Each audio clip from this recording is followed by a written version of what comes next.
Salut tout le monde, bienvenue dans votre univers Z, l'endroit où nous parlons de tout ce qui concerne l'univers Dragon Ball. Aujourd'hui, nous allons passer en revue l'éveil du pouvoir céleste de Goku. Et si vous souhaitez voir plus de contenu Dragon Ball, laissez votre like et abonnez-vous pour rejoindre notre univers Z. Tout au long de Dragon Ball Super, nous avons vu Goku et Vegeta progresser vers le statut de dieu, mais serait-il possible pour Goku de devenir un ange et Vegeta un dieu de la destruction? Au vu de quelques chapitres du manga Dragon Ball Super, la série semble mettre en place ce scénario exact pour la fin de la série. Étant donné l'imbrication de leur parcours, il est également impossible de parler de Goku devenant un ange avec le soutien d'un autre personnage sans aborder la question de Vegeta devenant un dieu de la destruction. Il existe de nombreuses preuves que ces deux situations se sont réellement produites, alors commençons à en parler dans la vidéo d'aujourd'hui. Si Goku et Vegeta ont récemment choisi des chemins différents pour atteindre le sommet, leurs premières étapes étaient exactement les mêmes.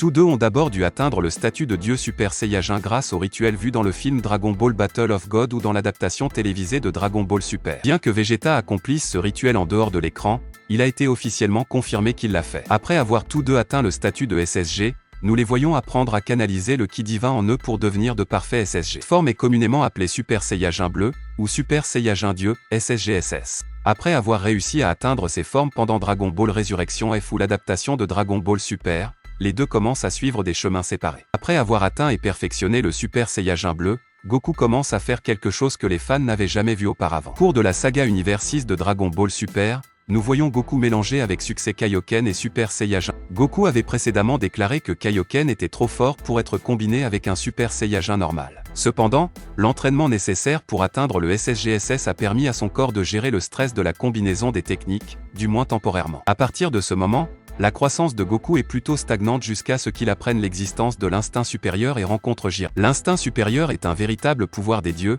qui permet au corps d'esquiver et d'attaquer instinctivement sans aucune directive du cerveau. Whis l'utilise sans effort lorsqu'il s'entraîne avec Goku et Vegeta, étant capable d'esquiver leurs attaques les yeux fermés. Bloque son instinct supérieur pour la première fois lors du tournoi de puissance, face à Jiren, après que Goku ait absorbé sa propre bombe spirituelle. Cette absorption a poussé son corps à la limite, créant de nouvelles frontières et permettant à Goku d'explorer l'instinct ultra. Plus tard dans le tournoi, Goku obtient finalement le contrôle total de l'instinct supérieur, connu sous le nom d'instinct supérieur maîtrisé. Sous cette forme, une aura bleu-blanc enveloppe Goku et ses pupilles deviennent plates. Tous les dieux présents sont impressionnés et se lèvent par respect pour l'exploit de Goku. Goku a encore un long chemin à parcourir avant de maîtriser pleinement l'instinct supérieur. Cependant, nous voyons ici qu'il est au moins capable et respecté pour avoir pénétré dans le royaume des dieux. Ce moment met vraiment en avant l'argument selon lequel Goku peut devenir un ange. Le parcours de Vegeta est légèrement plus tardif que celui de Goku. Après avoir perfectionné le SSGSS, Vegeta passe pas mal de temps dans Dragon Ball Super avant de s'entraîner ou de révéler une nouvelle forme. Nous voyons Vegeta essayer d'activer l'instinct supérieur pendant le tournoi de puissance,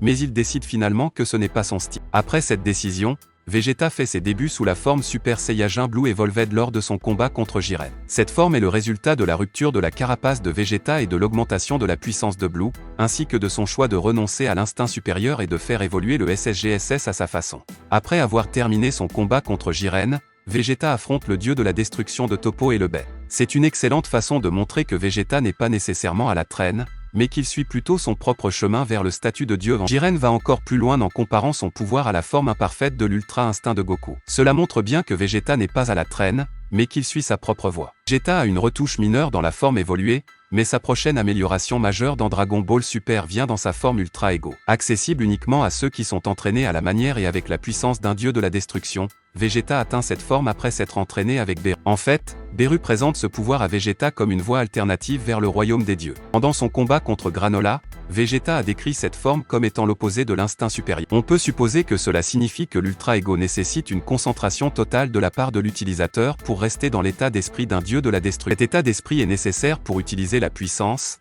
il est donc logique qu'il soit décrit comme l'opposé de l'instinct supérieur. Ayant tous deux accès à des formes de pouvoir divin, Goku et Vegeta ont toutes les chances d'obtenir respectivement le statut d'ange et de dieu de la destruction. Il ne leur reste plus qu'à entraîner leur corps jusqu'à ce que ces états puissent se produire naturellement, sans transformation forte. Bien que cela puisse sembler facile, les fans se souviennent de la saga cellulaire où Goku et Gohan ont eu besoin de près d'un an pour maintenir constamment leur forme de Super Saiyajin. Étant donné le statut beaucoup plus élevé de l'Ultra Ego et de l'instinct supérieur, on peut dire que Goku et Vegeta ont un long chemin à parcourir avant d'y arriver. Dépendamment des préoccupations temporelles, il est clair que Goku deviendra un ange et Vegeta un dieu de la destruction. Les allusions subtiles dans leur voyage jusqu'à présent sont trop nombreuses pour être ignorées. Si l'on combine les parallèles et les différences, c'est un présage assez évident pour l'avenir de nos héros. Cependant, ce n'est pas parce que vous possédez l'instinct supérieur que votre puissance sera équilibrée. Goku ne serait pas au niveau de Bill, et encore moins de Whis. Bien que cette capacité ait une forme et un niveau particulier, où l'expérience, la réaction, la prédiction, la vitesse, la puissance et tout le reste rendent Goku bien supérieur aux autres personnages,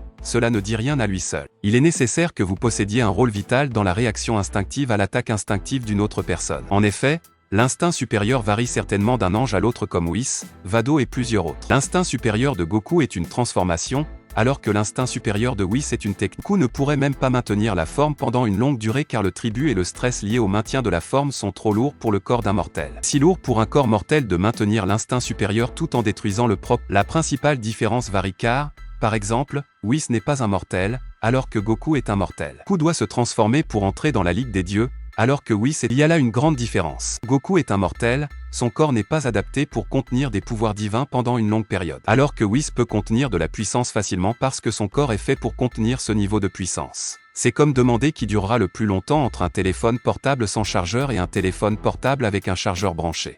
Ce n'est qu'une question de temps avant qu'il ne perde toute sa batterie. Whis survivra évidemment à l'instinct supérieur de Goku. De plus, l'instinct supérieur n'est qu'une portion de la puissance des anges. Whis peut facilement puiser dans l'instinct supérieur sans que son corps n'en souffre et peut l'activer comme il le souhaite sans limite de temps, contrairement à Goku. Il semble même pouvoir maintenir son instinct supérieur sans risquer de perdre son état. Il semble également être capable de créer n'importe quoi à partir de rien, comme la façon dont le grand prêtre crée un métal Kashin qui était le métal le plus dur du multivé Dragon Ball utilisé dans l'anneau du tournoi, afin qu'il puisse résister au niveau de puissance outrageux des combattants. N'oubliez pas que les combattants sont probablement des destructeurs de niveau planétaire.